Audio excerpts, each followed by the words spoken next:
Airport પર એક સફાઈ કર્મચારી સફાઈ કરી રહ્યો હતો ત્યારે જ એણે જોયું કે એક વૃદ્ધ મહિલા ઘણા સમયથી ત્યાં બેઠી હતી અને વારે વારે અંદર જોઈ રહી હતી. એ મહિલા ત્યાં બેઠી એને કલાકો થઈ ગયા હતા, પરંતુ હજુ સુધી કોઈ એને લેવા નહોતું આવ્યું. હવે આ સફાઈ કર્મચારી રામુને બપોરના ભોજનનો સમય થઈ ગયો હતો, પરંતુ હજુ સુધી આ વૃદ્ધ માજી ત્યાં જ બેઠા હતા અને એરપોર્ટની અંદર જોઈ રહ્યા હતા. એને જોઈને એવું લાગી રહ્યું હતું કે એ કોઈની રાહ જોઈ રહ્યા છે. આ વૃદ્ધ માજીને આવી અવસ્થામાં જોઈને સફાઈ કર્મચારીને એના પર દયા આવી ગઈ અને એ આ માજી પાસે જઈને કહેવા લાગ્યો કે માજી, તમારે ક્યાં જવું છે અને અહીંયા તમે કોની રાહ જોઈ રહ્યા છો? શું તમને કોઈ લેવા આવી રહ્યું છે? સફાઈ કર્મચારીના આવા સવાલનો જવાબ આપીને વૃદ્ધમાં કહેવા લાગી કે હા, મારો દીકરો આકાશ હમણાં અંદર ગયો છે, પરંતુ કોણ જાણે એને પાછા આવવામાં આટલો બધો સમય લાગી ગયો. ભાઈ, તમે અંદર જઈને તપાસ કરો ને કે એ અત્યાર સુધી અહીંયા કેમ નથી આવ્યો. હું મારા દીકરાની સાથે અહીંયા સુધી આવી છું. મારો દીકરો મને એની સાથે મુંબઈ લઈ જાય છે. ત્યારે સફાઈ કર્મચારીએ એવું કહ્યું કે તમારો દીકરો જ્યારે આવી જાય ત્યારે તમે એની સાથે જતા રહેજો અને કદાચ તમને ભૂખ લાગી હોય તો હું તમારા માટે કંઈક ખાવાનું લઈ આવું. ત્યારે માજી હાથ જોડીને કહેવા લાગ્યા કે નહીં બેટા, તારો ખૂબ ખૂબ આભાર કે તે મને ખાવા માટે પૂછ્યું. દીકરા, તું પરેશાન ન થતો. મારો દીકરો હમણાં જ આવતો હશે અને કદાચ હું એને અહીંયા નહીં મળું તો એ પરેશાન થઈ જશે. એટલા માટે હું અહીંયાથી ક્યાંય નહીં જાઉં. સફાઈ કર્મચારી રામુ હવે સમજી ગયો હતો કે આ વૃદ્ધ માજીનો દીકરો હવે પાછો આવવાનો નથી, એટલે કે કહેવા લાગ્યો કે માજી, ખોટું ન લગાડતા, પરંતુ અહીંયા રોજ મને કોઈને કોઈ એવું મળી જાય છે જેનો દીકરો અથવા તો વહુ માતા પિતાને અહીંયા જ છોડીને જાય છે. આવું સાંભળીને માજી થોડા નારાજ થઈ ગયા અને કહેવા લાગ્યા કે નહીં દીકરા, તું આવું કેવી રીતે બોલી શકે? શું તું મારા દીકરાને ઓળખે છે? તો પછી તું આવું કેવી રીતે કહી શકે છે કે મારો દીકરો મને અહીંયા છોડીને ભાગી ગયો હશે? કદાચ તું મારી મદદ કરવા માંગતો હોય તો અંદર જઈને તપાસ કરી લે. એ અંદર ક્યાંક કામમાં અટક્યો હશે. ત્યારે રામુએ એરપોર્ટની અંદર જઈને તપાસ કરી અને બહાર આવ્યો. બહાર આવીને માજીને કહેવા લાગ્યો કે જોયું માજી, મેં તમને પહેલા જ કહ્યું હતું કે તમારો દીકરો અંદર નહીં હોય. આવું સાંભળીને માજી થોડા પરેશાન થવા લાગ્યા, પરંતુ માજી હજુ પણ હિંમત હાર્યા ન હતા, એટલે ખુદને સંભાળીને કહેવા લાગ્યા કે કઈ વાંધો નહીં દીકરા, કદાચ એવું બની શકે છે કે કોઈ કામ આવી ગયું હશે, એટલે થોડું મોડું થઈ ગયું હશે, હવે થોડી વારમાં આવી જશે. માજીનો આવો જવાબ સાંભળીને રામુ પણ પોતાના કામમાં લાગી ગયો હતો અને હવે ધીરે ધીરે સાંજ થવા આવી હતી અને રામુ પણ પોતાના ઘરે જવા માટે તૈયાર થઈ ગયો હતો. બહાર અંધારું થઈ ગયું હતું અને શિયાળાનો સમય હતો, એટલે થોડી થોડી ઠંડી લાગવા લાગી હતી. આવા સમયે બિચારી વૃદ્ધ માજી પોતાની સાડીના પલ્લુથી ખુદને ઢાંકવાની કોશિશ કરી રહી હતી અને ઠંડીથી ધ્રુજી રહી હતી. રામુ એક ભલો માણસ હતો, એટલે કે ફરીથી માજી પાસે ગયો અને કહેવા લાગ્યો કે માજી, શું તમને તમારા એડ્રેસની ખબર છે? એટલે આમાં હજી કહેવા લાગ્યો કે બેટા, મારું નામ મધુબેન છે અને હું મારા દીકરા સાથે અહીં આવું છું. જોકે થોડા સમય પહેલા જ મારો દીકરો મને ગામડેથી શહેરમાં એની સાથે લાવ્યો હતો અને હવે એક મોટા શહેરમાં એની બદલી થઈ ગઈ છે, એટલે એ તો મને એની સાથે મોટા શહેરમાં લઈ જતો હતો અને મને અહીંયા બેસાડીને અંદર ગયો હતો. હું તો અહીંયા બેસીને સવારની એની રાહ જોઈ રહી છું, પરંતુ હજુ સુધી એ પાછો નથી આવ્યો. ત્યારે રામુએ એવું કહ્યું કે માજી, તમારો દીકરો હવે પાછો નહીં આવે, કારણ કે એ તમને છોડીને જતો રહ્યો છે અને કદાચ તમે ચાહો તો મારી સાથે મારા ઘરે આવી શકો છો. મારા પરિવારમાં મારી પત્ની અને મારા 2 બાળકો છે. મારા ઘરે રાત્રે રોકાયા બાદ સવારે પાછા તમે અહીંયા આવી શકો છો. ત્યારે મધુબેને કહ્યું કે નહીં દીકરા, કદાચ હું અહીંયાથી જતી રહીશ અને ત્યારબાદ મારો દીકરો આકાશ અહીં આવશે તો એ મને ક્યાં શોધશે, અને કદાચ હું એને નહીં મળું તો એ કેટલો પરેશાન થઈ જશે. એટલે તું તારા ઘરે જા, હું અહીંયા જ ઠીક છું. ત્યારે રામુએ પોતાની પાસે રહેલી શાલ મધુબેનને ઓઢાડી અને કહેવા લાગ્યો કે કદાચ તમે મને દીકરો કહો છો એટલે તમે અહીંયા આરામથી બેસજો. હું મારા સાથીને કહીને જઈશ, અને કદાચ તમને કોઈ વસ્તુની જરૂર પડે તો જણાવી દેજો. અને હા, તમે આ શાલ ઓઢી લેજો કે રાત્રિના સમયે ખૂબ જ ઠંડી પડે છે અને તમને ઠંડી લાગી જશે તો બીમાર પણ પડી જશો. ત્યારે મધુબેને રામુએ આપેલી શાલ ઓઢી લીધી અને ત્યાં જ બેસી ગયા અને રામુને આશીર્વાદ આપવા લાગ્યા. હવે રામુને પણ ઘણું મોડું થઈ ગયું હતું, એટલે એ પોતાના ઘરે જવા માટે નીકળી ગયો. અને ઘરે જઈને એણે એની પત્નીને આજની ઘટના વિશે વાત કરી. આ બાજુ મધુબેન ભૂખ્યા તરસ્યા બેઠા હતા અને પોતાના દીકરાની રાહ જોઈ રહ્યા હતા. ઠંડીથી ધ્રુજતા મધુબેનને રાત વિતાવી હતી. હવે એ ખૂબ જ ચિંતિત હતા, કેમ કે મધુબેન ત્યાં પોતાના દીકરા સિવાય બીજા કોઈને ઓળખતા ન હતા. અને એક રામુ હતો જેણે સામે ચાલીને મદદ કરવાની કોશિશ કરી હતી, પરંતુ હવે એ તો પણ ઘરે જતો રહ્યો હતો. બીજા દિવસે સવાર થઈ ત્યારે રામુ પાછો પોતાના કામ પર આવી ગયો અને એણે જોયું કે મધુબેન તો હજુ પણ ત્યાં જ બેઠા હતા. એટલે રામુએ આવતા વેત જ સૌથી પહેલા મધુબેન સાથે વાત કરી અને પૂછ્યું કે માજી, શું હજુ સુધી તમારો દીકરો પાછો નથી આવ્યો? એટલે મધુબેન કહેવા લાગ્યા કે બેટા, કોણ જાણે મારો દીકરો ક્યાં જતો રહ્યો છે. આટલું કહેતા જ મધુબેનની આંખોમાંથી આંસુ આવી ગયા. ત્યારે રામુ એને પાણી પીવડાવવાથી શાંત કર્યા અને કહેવા લાગ્યો કે માજી, મને તો કાલે જ શંકા થઈ ગઈ હતી, એટલે જ મેં તમને કહ્યું હતું કે તમારો છોકરો તમને છોડીને ભાગી ગયો છે, એટલે એ હવે તમને લેવા નહીં આવે. આટલું સાંભળતા જ મધુબેન જોરથી રડવા લાગ્યા અને એની હાલત જોઈને રામુને એના પર ખૂબ જ દયા આવી ગઈ હતી. ત્યારે તો રામુએ કંઈ ન કહ્યું અને વિચારવા લાગ્યો કે હવે કદાચ આ માછી એના કોઈ સગા સંબંધીના ઘરે અથવા તો પોતાના ઘરે પાછી જતી રહેશે. આવું વિચારીને રામુ પોતાના કામ પર જતો રહ્યો અને મધુબેન ત્યાં ને ત્યાં જ બેઠા રડવા લાગ્યા. અને રડતા અચાનક જ બેન્ચ પરથી નીચે પડી ગયા. ત્યારે ત્યાં લોકોની ભીડ જામી ગઈ અને બધા લોકો મધુબેન પાસે આવી ગયા. અને આટલી બધી ભીડ જોઈને રામુ પણ ત્યાં પહોંચી ગયો. રામુએ ત્યાં જઈને જોયું તો મધુબેન નીચે પડી ગયા હતા અને એ થોડા ગભરાઈ ગયા હતા. આ જોઈને રામુએ તરત જ એને ઊભા કર્યા અને ફરીથી બેન્ચ પર સુવડાવી દીધા. એટલી વારમાં તો એરપોર્ટના અન્ય કર્મચારીઓ ડોક્ટરને લઈને ત્યાં આવી ગયા. ત્યારે ડોક્ટરે તપાસ કરી અને એવું કહ્યું કે માજીને કમજોરીના કારણે ચક્કર આવી ગયા હતા. ત્યારબાદ બધા જ લોકો પોતપોતાના કામ પર લાગી ગયા અને રામુએ માજીને પૂછ્યું કે માજી, તમે કાલે સવારથી કંઈ ખાધું નથી, એટલે તમે થોડું ભોજન કરી લો. ત્યારે માજી કહેવા લાગ્યા કે બેટા, હું તો મારા દીકરાના ભરોસે અહીંયા બેઠી હતી. મને ક્યાં ખબર હતી કે મારો દીકરો મારી સાથે આવું કરશે. મારી પાસે તો પૈસા પણ નથી, એટલે હવે હું ક્યાં જઈશ અને શું ખાઈશ? લાચાર માછીની આવી હાલત જોઈને રામુને એના પર દયા આવી ગઈ અને એ કહેવા લાગ્યો કે માજી, તમે મારી સાથે ચાલો અને પહેલા કંઈક ખાઈ લ્યો, ત્યારબાદ વાત કરજો.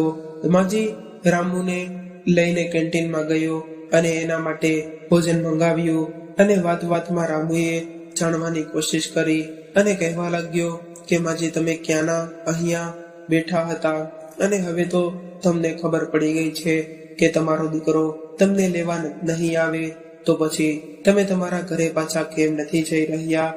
તમે હવે તમારા ઘરે જાઓ, અહીંયા તો તમને વધારે તકલીફ થશે.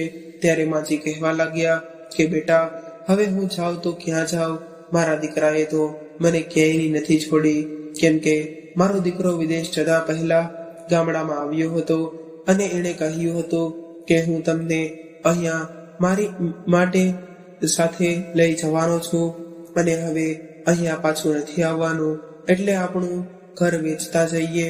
આવું કહીને એણે મારું ઘર પણ વેચી નાખ્યું છે. આટલું કહેતા જ માજી ધ્રુસરે રડવા લાગ્યા અને દુઃખી થવા લાગ્યા. અને માજીની આવી દશા જોઈને રામુને પણ ખૂબ જ દુઃખ થતું હતું, પરંતુ એ બિચારો શું કરી શકે? એ ખુદ પણ એની નાની એવી નોકરી કરીને પોતાના પરિવારનું પાલન પોષણ કરી રહ્યો હતો, એટલા માટે એ કંઈ બોલી શક્યો નહીં. અને એણે માજીને શાંત કરાવ્યા અને ખાવાનું બિલ આપીને ત્યાંથી નીકળી ગયો.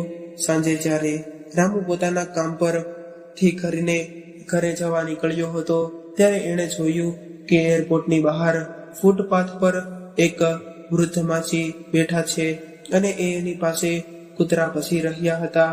અને એ વૃદ્ધ માજી હાથમાં પથ્થર લઈને કૂતરાઓથી બચવાની કોશિશ કરી રહી હતી. આવી રીતે કૂતરાઓથી બચતા ધીમે ધીમે પાછળ હટી રહી હતી. અને જ્યારે સ્ટ્રીટ લાઇનની રોશનીમાં રામુએ જોયું તો એ વૃદ્ધમાં બીજું કોઈ નહીં પરંતુ મધુબેન હતા. અને મધુબેનની આવી હાલત જોઈને રામુ હેરાન રહી ગયો, એટલે એ દોડીને એની પાસે ગયો અને એક દંડો લઈને કૂતરાઓને ભગાડી મૂક્યા. ત્યારબાદ એણે મધુબેનને પાણી પીવડાવ્યું અને એની પાસે બેસીને રામુએ પોતાની પત્નીને ફોન લગાવ્યો અને બધું જણાવવા લાગ્યો અને કહેવા લાગ્યો કે ટીના, પૈસાની કમીને કારણે હું માને તો બચાવી ન શક્યો, પરંતુ કદાચ આ માજી સાથે કંઈક ખરાબ થશે તો હું ખુદને ક્યારેય માફી નહીં કરી શકું અને કદાચ આપણાથી કંઈ ન થઈ શકે, પરંતુ આ માજીને 2 સમયનું ભોજન તો આપણે આપી શકીએ છીએ ને. અને વૃદ્ધ વ્યક્તિને બીજું શું જોઈએ? કદાચ તો કહેતી હોય તો હું એને આપણી સાથે આપણા ઘરે લઈ આવું. રામુની પત્ની ખૂબ જ સમજદાર હતી, એટલે એ કહેવા લાગી કે કંઈ વાંધો નહીં, કદાચ તમને એવું લાગી રહ્યું હોય તો તમે એને આપણા ઘરે લઈ આવો, આપણાથી જેટલી થશે એટલી એની મદદ કરીશું. પોતાની પત્નીનો આવો જવાબ સાંભળીને રામુ ખૂબ જ ખુશ થઈ ગયો અને મધુબેનને લઈને પોતાના ઘરે પહોંચ્યો. રામુનું ઘર ખૂબ જ નાનું હતું અને એ ઘરમાં રામુ પોતાની પત્ની અને બાળકો સાથે રહેતો હતો. મધુબેને જ્યારે રામુનું ઘર જોયું ત્યારે એ કહેવા લાગ્યા કે બેટા, તમે લોકો મારે કારણે પરેશાન થઈ જશો, હું તો ક્યાંક બીજે રહી લઈશ. ત્યારે રામુ કહેવા લાગ્યો કે નહીં માજી, અમને તમારા આવવાથી કોઈ પરેશાની નહીં થાય, ઉલટાની ખુશી થશે. ત્યારે જ રામુની પત્નીએ પણ ખૂબ ખુશ થઈને એવું કહ્યું કે હા માજી, અમને તો તમારા આવવાથી ખૂબ જ ખુશી થઈ છે, એટલે હવે તમે એવું માની લ્યો કે તમારા નસીબમાં આ ઘરમાં રહેવાનું લખેલું હશે, એટલે તમે અંદર આવો માજી, અને આ ઘરને તમે તમારું જ ઘર સમજી લ્યો. આટલું કહીને રામુની પત્ની મધુબેનનો હાથ પકડીને અંદર લઈ ગઈ અને તેને બેસવા માટે આસન આપ્યું અને તરત જ પાણીનો ગ્લાસ ભરીને લાવી અને થોડી વાર બાદ પરિવારના તમામ લોકો સાથે બેસીને ભોજન કરવા લાગ્યા. મધુબેન હજુ પણ થોડા પરેશાન હતા. ત્યારે રામુની પત્ની કહેવા લાગી કે માજી, અમારા ઘરમાં જગ્યા થોડી ઓછી છે, પરંતુ અમારા દિલમાં તમારા માટે ઘણી બધી જગ્યા છે, એટલે તમે બિલકુલ નિશ્ચિત થઈને રહેજો અને તમને તમારા જ સંતાનો સમજીને અમને પ્રેમ આપજો. અને અહીંયા રહેવામાં તમને કદાચ કોઈ પરેશાની થાય તો મને જણાવી દેજો. ટીનાની આવી વાત સાંભળીને મધુબેનની આંખોમાં આંસુ આવી ગયા અને એના માથા પર હાથ મૂકીને કહેવા લાગ્યા કે દીકરી, તું હંમેશા તું માટે ખુશ જ રહેજે, અને મારી વૃદ્ધાવસ્થામાં મારા પોતાના દીકરાએ ઠુકરાવી દીધી છે, પરંતુ અહીંયા તમે બંને જણાએ મારા આવા મુશ્કેલ સમયમાં મારો સાથ આપ્યો છે. આજ સુધી તમે બંને જ મારા દીકરો છો અને વહુ છો. ત્યારે માજીના આંસુ લૂછીને ટીના કહેવા લાગી કે બસ માજી, હવે ભોજન કરી લ્યો. હવે ભોજન કરીને બધા સૂઈ ગયા અને બીજા દિવસે સવારે રામુ નાહી ધોઈને પોતાના કામ પર જતો રહ્યો અને બાળકો સ્કૂલે જતા રહ્યા. હવે કેવળ મધુબેન અને ટીના જ રહ્યા હતા. એ બંને આખો દિવસ ઘરમાં વાતો કરતા રહ્યા અને ટીનાએ પોતાના ઘર પરિવાર અને પોતાની પરિસ્થિતિઓ વિશે ખૂબ જ બધું મધુબેનને જણાવી દીધું. અને એવી જ રીતે મધુબેને પણ પોતાના દીકરા અને વહુની કરતૂતોના ટીનાને જણાવી દીધી અને મધુબેનની આવી બધી વાતો સાંભળીને ટીના પોતાના મોઢા પર હાથ રાખીને બેસી ગઈ અને કહેવા લાગી કે માજી, તમારો દીકરો અને વહુ કેટલા બધા સ્વાર્થી છે. પોતાની જ મા સાથે આવું કોણ કરે? અને એ બંને અત્યારે તમારું દુઃખ નહીં સમજી શકે અને આ બધી ત્યારે ખબર પડશે જ્યારે એની સાથે પણ આવું જ કંઈક થશે. ત્યારે મધુબેને ટીનાને કહેવા લાગ્યા કે બેટા, તારા ઘરમાં કદાચ ગમે એટલી ઓછી જગ્યા હોય, પરંતુ તારું દિલ અને તારી નિયત ખૂબ જ સારી છે. એટલે આજ નહીં તો કાલે, પરંતુ કુદરત તને આનું ફળ જરૂર મળશે. અને હવે સાંજે રામુ ઘરે આવ્યો અને બધાએ સાથે બેસીને ભોજન કર્યું અને ગપ્પા મારવા લાગ્યા. ધીરે ધીરે મધુબેન પણ પરિવારમાં ભળી ગયા હતા અને આવી રીતે સમય વીતવા લાગ્યો. ટીના હવે ઘણા બધા કામોમાં નિશ્ચિત થઈ ગઈ હતી, જેમ કે એના બાળકોની દેખભાળ કરવાની અને બજારમાંથી શાકભાજી લાવવાનું. એવી જ રીતે અનેક નાની મોટી જવાબદારીઓમાંથી ટીના હવે મુક્ત થઈ ગઈ હતી. અને એ સૌથી વધારે ખુશ હોય તો વાતથી હતી કે એ હંમેશા એવું કહેતી કે હમણાં આપણા ઘરમાં કોઈ વડીલની કમી હોય એવું લાગે છે. અને એ કમી પણ મધુબેનના આવવાથી પૂરી થઈ ગઈ હતી. જેવી રીતે કોઈ પણ વૃક્ષના મૂળિયા એ વૃક્ષનું વજૂદ હોય છે, એવી જ રીતે ઘર પરિવારમાં વૃદ્ધ વડીલો જ પરિવારના મૂળિયા સમાન હોય છે. અને રામુના પરિવાર રૂપી વૃક્ષને મધુબેનના આવવાથી એક મજબૂત મૂળ મળી ગયા હતા. અને એના લીધે આજે રામુનો પરિવાર ખૂબ જ ખુશી ભર્યો હતો. અને મધુબેન એકવાર રામને એવું કહ્યું કે બેટા, હું પણ થોડું ઘણું કામ કરીને તને મદદ કરવા માંગુ છું.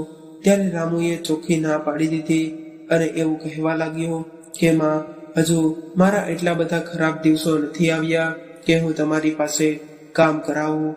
એટલે તમે હવે આરામથી રહેજો. તમારે કોઈ પણ પ્રકારનું કામ કરવાની કોઈ જરૂર નથી. તમે મારા બાળકોનું ધ્યાન રાખજો અને એને એક દાદીમાનો પ્રેમ આપજો. એટલું જ આ અમારા માટે ઘણું છે. અને અત્યારે તો બધું જ બરાબર ચાલી રહ્યું છે. એટલે તમે પરેશાન ન થતા. આવું બધું સાંભળીને મધુબેન રામુને કંઈક કહી શક્યા નહીં અને ચૂપચાપ માથું હલાવીને બેસી ગયા. આ બધું જોઈને ટીના હસવા લાગી અને મધુબેનને કહેવા લાગી કે મેં તો તમને પહેલા જ કહ્યું હતું, પરંતુ તમે તો મારી વાત સાંભળી જ નહીં. પરંતુ હવે તો તમારા દીકરાએ પણ કહ્યું છે, એટલે એની વાતે તો તમારે માનવી તો પડશે અને શાંતિથી બેસવું પડશે. આટલું કહીને ટીના જોર જોરથી હસવા લાગી અને મધુબેનની પાસે આવી અને કહેવા લાગી કે માજી, તમે ખોટે ખોટા પરેશાન થઈ રહ્યા છો, એટલે પરેશાન ન થાઓ અને આરામથી રહો. ઘરના બધા જ કામ હું કરી લઈશ.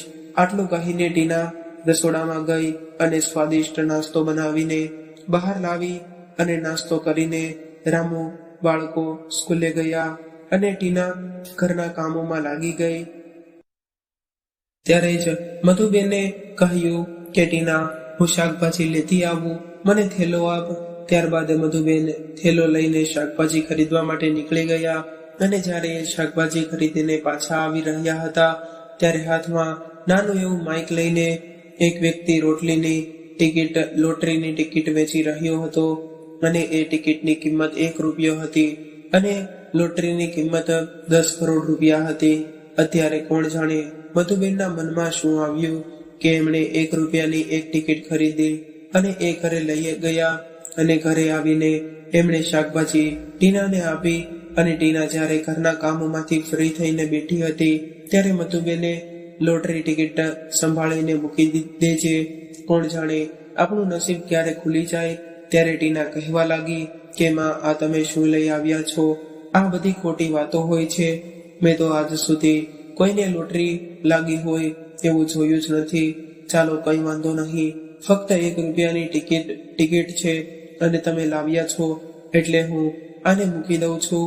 આટલું કહીને ટીનાએ એક ટિકિટ પોતાના પર્સમાં મૂકી દીધી.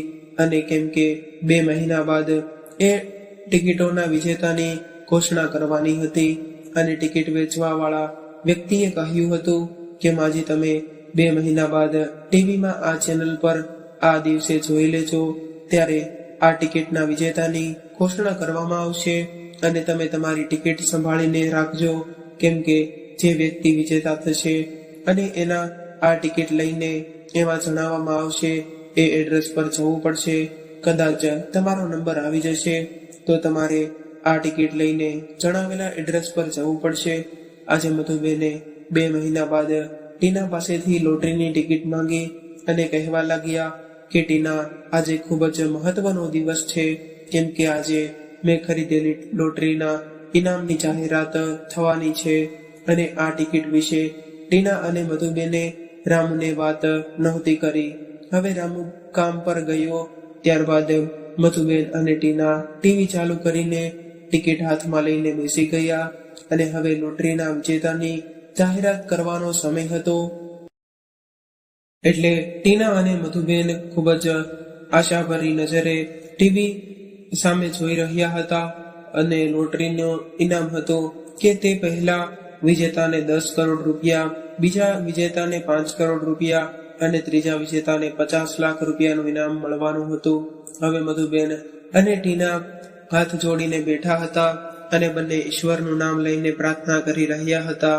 ત્યારે જ લોટરીના ઇનામની જાહેરાત થવા લાગી અને સૌથી પહેલા ત્રીજા વિજેતાનું નામ ઘોષિત કરવામાં આવ્યું. ત્યારબાદ બીજા વિજેતાનું નામ ઘોષિત કરવામાં આવ્યું.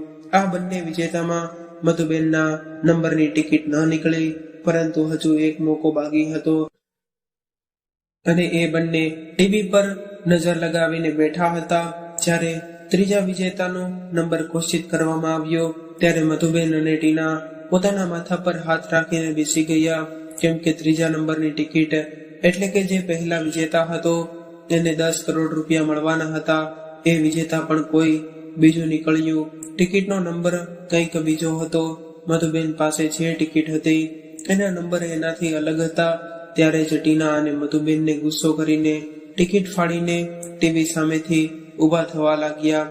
ત્યારે અચાનકથી ઘોષણા કરવામાં આવી કે વ્યક્તિએ માફી માંગી અને કહેવા લાગ્યો કે અમને માફ કરજો, પરંતુ અમારાથી નાની એવી ભૂલ થઈ ગઈ છે, કેમ કે આ વિજેતાની ટિકિટના નંબર વાંચવામાં અમારાથી ભૂલ થઈ છે.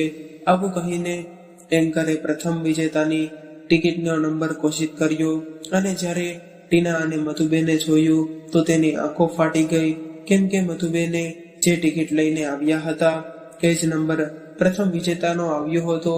ટીના તો આ જોઈને ખૂબ જ ખુશ થઈ ગઈ, ઘરમાં અંદર નાચવા લાગી અને હવે મધુબેન અને ટીના ખૂબ જ રાજી થઈ ગયા. ટીના હજુ ઘરમાં નાચી રહી હતી ત્યાં જ રામુ ઘરે આવી ગયો, કેમ કે રામુ આજે એની કોઈ વસ્તુ ઘરે ભૂલી ગયો હતો અને એ લેવા આવ્યો હતો. ત્યારે એણે પોતાની માં અને પત્નીને એટલી બધી ખુશ જોઈ એટલે કે હસતો હસતો પૂછવા લાગ્યો કે અરે વાહ ટીના, શું વાત છે, આજ તો તમે બંને ખૂબ જ રાજી થયા હોય એવું લાગી રહ્યું છે. ત્યારે ટીનાએ ખૂબ જ ખુશ થઈને રામુના ગળે લાગી ગઈ અને કહેવા લાગી કે તમારે હવે આવી નાની એવી નોકરી કરવાની કોઈ જરૂર નથી રહી, હવે બધું જ સારું થઈ જશે. ત્યારે રામુએ ટીનાને ખૂબ જ દૂર કરીને એવું કહ્યું કે ટીના, તું કેવી વાતો કરી રહી છે. ત્યારે જ મધુબેન બોલ્યા કે બેટા, કદાચ તું આ વાત સાંભળી લઈશ તો તું પણ ખૂબ જ રાજી થઈ જઈશ. ત્યારે રામુએ પૂછ્યું કે માં, આખરે એવું તો શું થઈ ગયું છે કે તમે બંને આટલા બધા ખુશ છો. એટલે મધુબેને એને લોટરીની ટિકિટ બતાવી અને કહેવા લાગ્યા કે બેટા, આપણને આ લોટરીના 10 કરોડ રૂપિયા મળવાના છે. આટલું સાંભળીને રામુને પણ ખૂબ જ ખુદ પર વિશ્વાસ નહોતો થઈ રહ્યો અને એ કહેવા લાગ્યો કે એમાં તમે શું વાત કરો છો, તમને લોટરી લાગી છે. ત્યારે મધુબેને કહ્યું કે હા બેટા, હવે તારા ખરાબ દિવસો જતા રહેશે, હવે તો આપણા ઘરમાં ખૂબ જ ખુશી હશે અને હવે તું તારા કામમાંથી છૂટી લઈ લે. આપણે આ એડ્રેસ પર જવાનું છે અને ત્યાં આ લોટરીની રકમ મળવાની છે.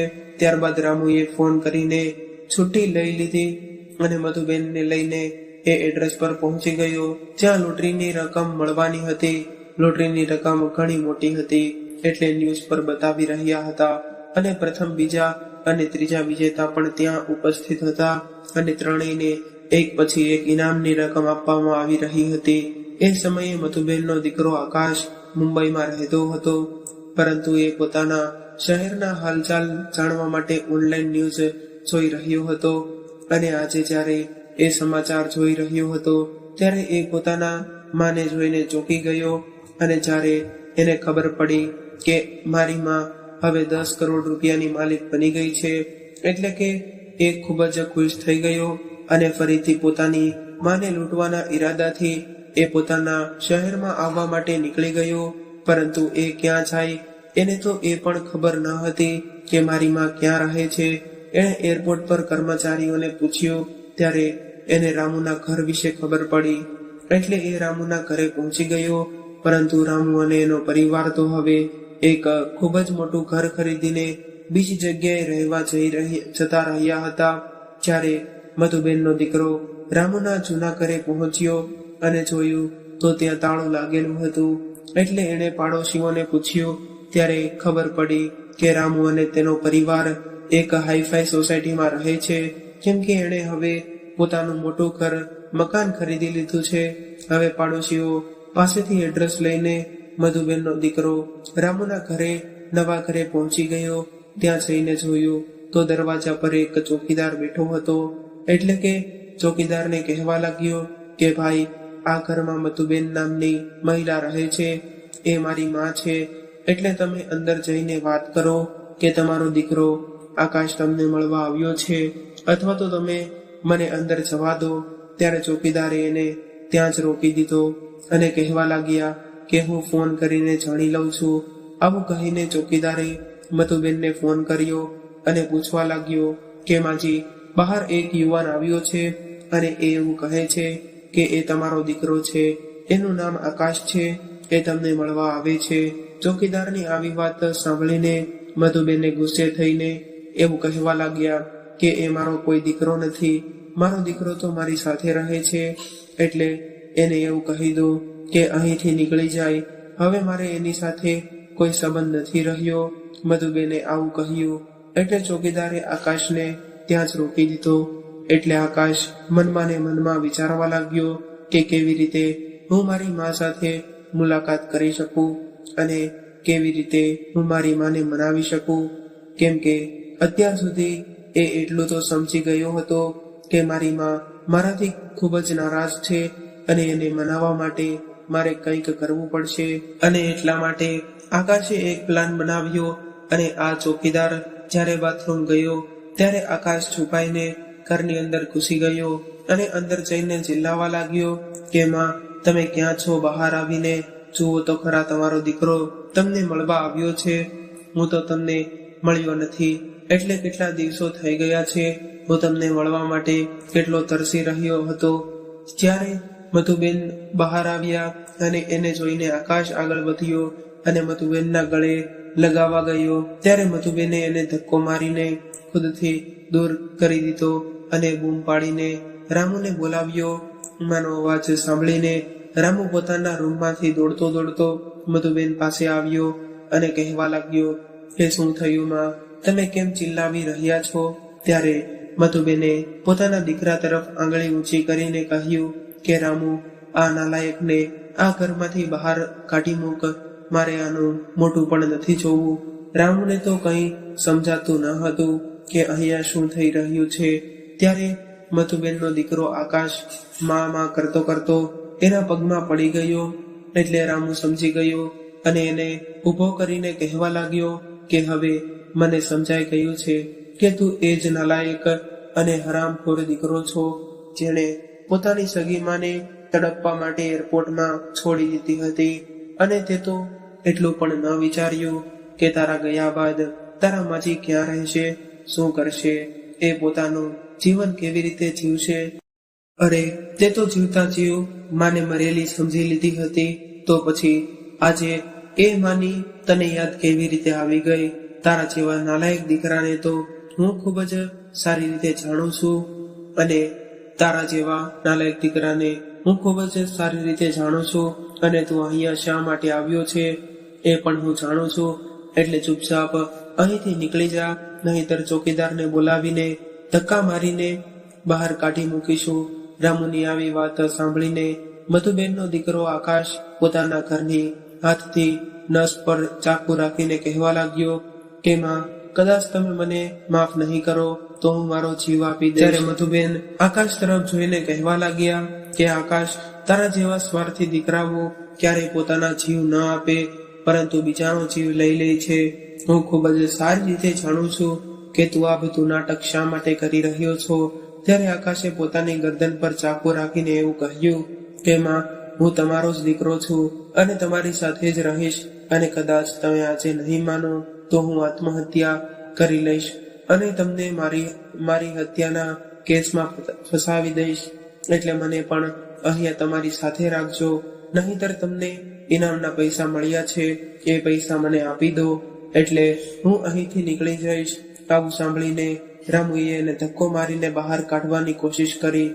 ત્યારે આકાશે રામુને ખેંચીને એની ગરદન પર ચાકુ રાખી દીધું અને મધુબેનને ધમકી આપવા લાગ્યો કે કદાચ તમે મને ઇનામના પૈસા નહીં આપો તો હું આને જાનથી મારી નાખીશ. હવે મધુબેન રામુનો જીવ સંકટમાં જોઈને ગભરાઈ ગયા અને કહેવા લાગ્યા કે નહીં બેટા, તું એને કઈ નહીં કરતો, હું તને બધા જ પૈસા આપવા માટે તૈયાર છું. ઉપરના માળે બારીમાં ઉભેલી ટીના આ બધું જોઈ રહી હતી, પરંતુ આકાશને ખબર ન હતી કે ટીના આ બધું જોઈ રહી છે. ત્યારે ટીનાએ તરત જ પોલીસને ફોન કર્યો અને આખી ઘટનાની જાણકારી આપી અને અહીંયા મધુબેન રામુનો જીવ બચાવવા માટે ટીનાને બોલાવવા લાગ્યા અને કહેવા લાગ્યા કે વહુ, ઘરમાં જેટલા પણ પૈસા અને ઘરેણાં છે એ બધું જ થેલામાં ભરીને અહીંયા લાવ, અને મારા દીકરા રામુના જીવ કરતા વહાલું બીજું કંઈ નથી. આ બધું જોઈને આકાશ ખૂબ જ ખુશ થઈને કહેવા લાગ્યો કે અરે વાહ, તમારા મા દીકરા વચ્ચેનો પ્રેમ ખૂબ જ પ્રેમ છે. મને તો એ જણાઈને નવાઈ લાગે છે કે તમને તમારા સગા દીકરાથી આટલી બધી નફરત કરો છો અને આ એક પરાયા વ્યક્તિને તમે દીકરો કહીને એના પર આટલો બધો પ્રેમ લૂંટાવો છો. ત્યારે મધુબેન બોલ્યા કે આ બધું તારા કર્મોને કારણે થયું છે. એવું જરૂરી નથી કે પોતાનું લોહી છે એટલે કે સગા છે અથવા તો એ મારું ધ્યાન રાખશે. તું તો મારો સગો દીકરો હતો, છતાં પણ મને મારવા માટે છોડી મૂકી, અને એ સમયે મારો આ જ દીકરો રામુ હતો જેણે મારો સાથ આપ્યો હતો. તો પછી આજે હું એને મરવા માટે કેવી રીતે છોડી શકું છું? આકાશ અને મધુબેન આવી બધી વાતોમાં લાગેલા હતા અને આ બાજુ ટીનાએ પોલીસને ફોન કરી દીધો હતો. એટલે તરત જ પોલીસ ત્યાં પહોંચી ગઈ અને પોલીસ જવાનો ખૂબ સાંભળીને આકાશને ખબર પડી ગઈ ન પડી કે એવી રીતે ઘરની અંદર ઘૂસી ગયા, અને આકાશને તો ખબર જ ન પડી કે ક્યારે એના માથા પર પોલીસની ગન રાખવામાં આવી. ત્યારે જ એક પોલીસ કર્મચારીએ આકાશના હાથમાંથી ચાકુ છીનવી લીધું અને આકાશને પકડીને લઈ ગયા અને જેલમાં નાખી દીધો. સબૂતનો કોઈ અભાવ ન હતો, કેમ કે પોલીસ જવાનોએ એને રંગે હાથે પકડ્યો હતો. આકાશ રામુનો જીવ લેવાથી કોશિશ કરી રહ્યો હતો, એને કારણે આકાશને આજીવન કેદની સજા થઈ છે. અને મધુબેન પોતાના દીકરા રામુ અને વહુ ટીના સાથે ખૂબ જ ખુશીથી રહેવા લાગ્યા. મધુબેન હવે પોતાનું જીવન ખૂબ જ ખુશીથી વ્યતીત કરી રહ્યા હતા. કદાચ આ રામુ અને ટીનાના કર્મોનું ફળ હતું જે એને મળી રહ્યું હતું, કેમ કે રામુ એક સહાયની મદદ કરી હતી, એટલે કે ઈશ્વરે એને ફળ સ્વરૂપે આટલું બધું આપ્યું હતું. મિત્રો, એવું જરૂરી નથી કે આપણું પોતાનું લોહી હોય તો કેવળ એ જ આપણી સેવા કરી શકે અથવા તો આપણું ધ્યાન રાખી શકે. ઘણી વખત બહારના લોકો અને બહારના સંબંધો પણ એટલા બધા ખાસ બની જાય છે જેટલા આપણા પોતાના સંબંધો નથી બનતા. લોહીના સંબંધો હોવાથી બધું જ નથી થઈ જતું, પરંતુ માણસના મનમાં બીજા વ્યક્તિ માટે જ્યાં સુધી પ્રેમ ભાવના ન હોય ત્યાં સુધી કોઈ પણ સંબંધ કોઈ પણ વ્યક્તિ માટે સારો નથી હોતો, અને સ્વાર્થી વ્યક્તિ કોઈનો સગો નથી હોતો. કદાચ એ કોઈ પોતાનું જ કેમ ન હોય, આજે રામુ પરાયો થઈને પણ મધુબેનને માટે પોતાના સગા દીકરા કરતા પણ વધારે વહાલો હતો અને આકાશ એનો સગો દીકરો હોવા છતાં પણ એનાથી દૂર થઈ ગયો હતો. તો મિત્રો, આજની કહાની તમને કેવી લાગી કોમેન્ટ કરીને જરૂરથી જણાવજો. અને જો પસંદ આવી હોય તો વિડીયોને લાઈક અને શેર કરજો. ચેનલ પર નવા હોય તો ચેનલને જરૂરથી સબસ્ક્રાઇબ કરજો.